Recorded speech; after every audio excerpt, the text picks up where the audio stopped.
Hello everyone, welcome to my channel, and today we are going to start with a new chapter, that is chapter 16, data handling and probability. This is one of the important chapters and it will be continued. Now we have it in 7th standard, then it will be in 8th standard, 9th standard up to 10th standard. So concept clear होना बहुत important है इस chapter का, ठीक है? So let's start with the introduction of data handling and probability. First, standard notations of telemarks used in India. Telemarks का जो notation होता है वो देखते हैं first.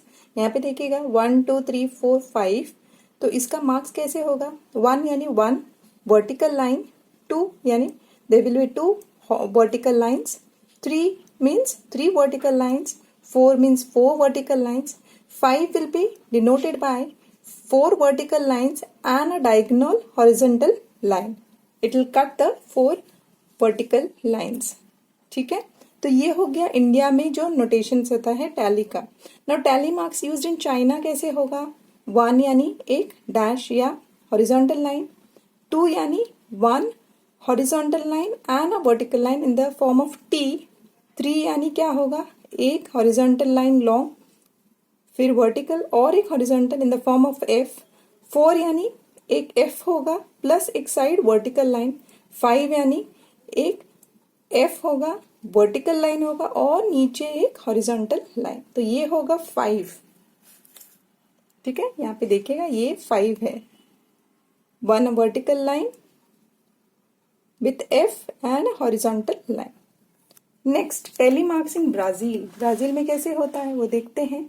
यहाँ पे देखिएगा 1 यानी सिंगल वर्टिकल लाइन, 2 यानी एक वर्टिकल लाइन और उसके ऊपर एक हॉरिजॉन्टल लाइन, 3 यानी 2 वर्टिकल लाइंस और उन दोनों को ज्वाइन करते हुए एक हॉरिजॉन्टल लाइन ऊपर, 4 यानी एक box that is a square, 5 यानी a square with a diagonal inside.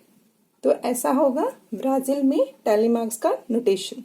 ठीक है, move on to next topic, that is sub topic collecting and organising data. तो यहाँ पे कुछ टर्म्स हैं जो हमें मालूम होने चाहिए and those terms are data, raw data, array, observations, frequency, tabulation of data, pictograph, tally marks, bar graph, representative values. ये कुछ टर्म्स हैं जो हमें मालूम होने चाहिए और इनका डेफिनेशन अगर मालूम होगा तो बेटर होगा, क्योंकि अगर कभी भी 1 मार्क के लिए या एमसीक्यू के लिए आ गया तो आप लोगों को इसका जरूरत पड़ेगा. So it is better you learn the definition of these terms and be aware of these terms. Okay, first is data. You know what is data. Data is nothing but information. It is a group of numerical values collected and recording for a specific task. तो ये हम लोग देखेंगे exercise में. Data दिया हुआ है और उसे एक स्पेसिफिक टास्क के लिए कैसे हम लोग यूज करते हैं. Next is raw data. Data obtain in the original form. तो ओरिजिनल फॉर्म में जो डेटा ऑब्टेन होता है मिलता है वो रॉ डेटा होता है. नेक्स्ट इज अरे. अरे is the arrangement of numerical data in increasing और डिक्रीजिंग ऑर्डर. ठीक है. ऑब्जर्वेशंस क्या होते हैं? ऑब्जर्वेशंस यानी the individual numerical values in a data. ठीक है. Frequency. Frequency itself, the word says that how frequently it has appeared, the number of times a particular observation occurs in a data. ठीक है. Next is tabulation of data.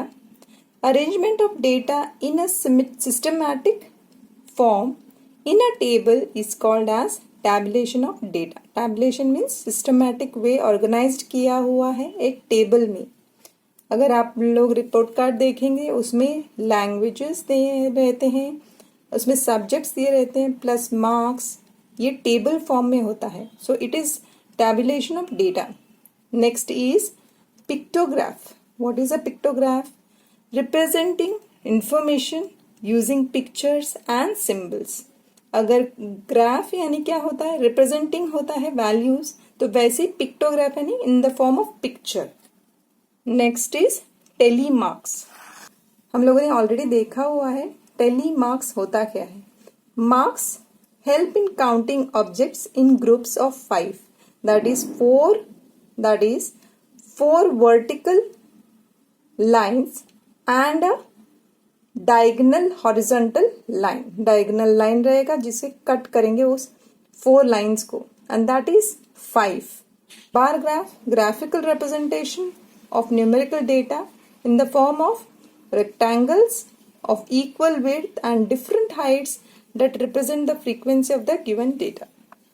Next is representative values. It is an indication of central value यानी average value of a data sample. वो closest value होगा, average value यानी closest value to a series. Different types of representative values are arithmetic mean यानी average. अगर subjects का average find out करना होगा तो कैसे करते हैं वैसा ही देखेंगे हम लोग. Second is range. range में रेंज कैसे फाइंड आउट होता है. थर्ड मीडियन और फोर्थ इज मोड.